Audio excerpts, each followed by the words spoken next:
Ahmad Shahidov. He is the head of the Azerbaijan Institute for Democracy and Human Rights, and he is in Baku for us. Ahmed, thanks so much for your time. A big day for your country. I believe you are in a great mood. We are watching these pictures coming into us of that victory march in Baku.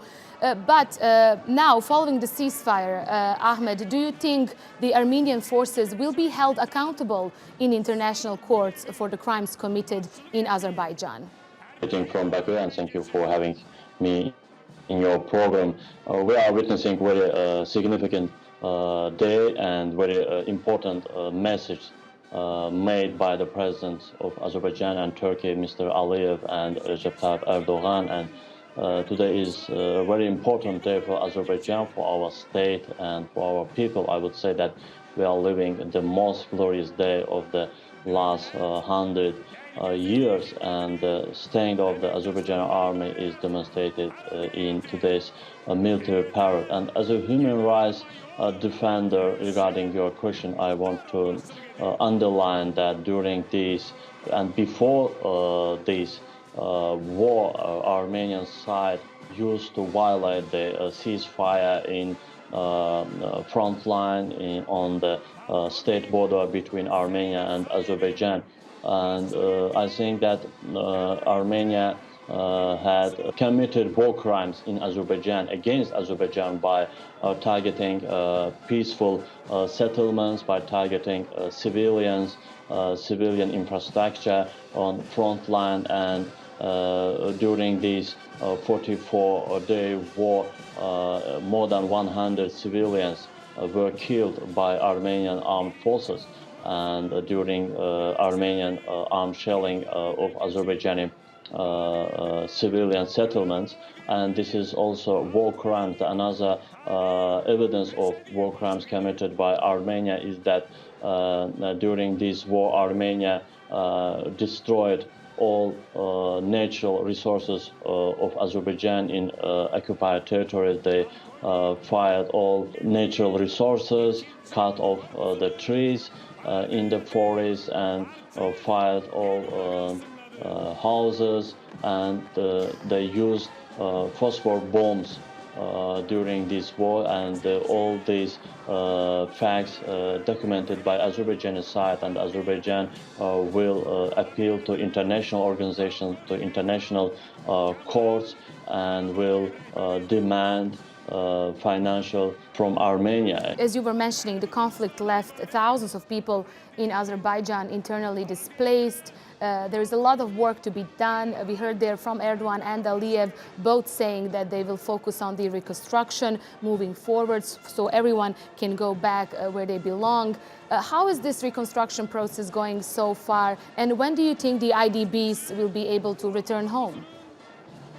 You know, after the victory of Azerbaijan in this war, all Azerbaijani people are talking about the future of Karabakh, and regarding the future of these Nagorno-karabakh and other liberated territories. I can say that Azerbaijan has a lot of work to do in the next years, and 2021 will be more important for Azerbaijan as well. And the main issues will be, first of all, demining of these territories, because Armenian side have left thousands, hundreds of thousands of mines in these territories, and so that's why the main issue will be demining of these territories. Then the return of Azerbaijani IDPs to their homes, the revival of life in the region, and the reconstruction of infrastructure in Karabakh and surrounded territories. Large-scale construction and restoration works will be carried out in Karabakh and other territories liberated from Armenian occupation. In this regard, President of Azerbaijan, Ilham Aliyev, has already signed his first degree, and according to this degree, all historical and architectural monuments, mosques and churches destroyed in Karabakh over the past 30 years, including houses, infrastructure services, will be restored. And because Armenians had destroyed Azerbaijan's historical and cultural heritage in Karabakh, but Azerbaijan will restore all monuments, mosques and churches in the liberated territories, and the historical and cultural beauty of Nagorno-Karabakh will be restored Nagorno-Karabakh will once again become a center of world tourism. And Turkey will play a very significant role in this process as well. Azerbaijan has signed several agreements with Turkish construction companies, with Turkish firms in this regard, and Turkey will play a very important role in construction and in restoring these territories. Right, Ahmed, many work still needs to be done in Nagorno-Karabakh, but both presidents there mentioning that they will do everything so that people can go back as soon as possible.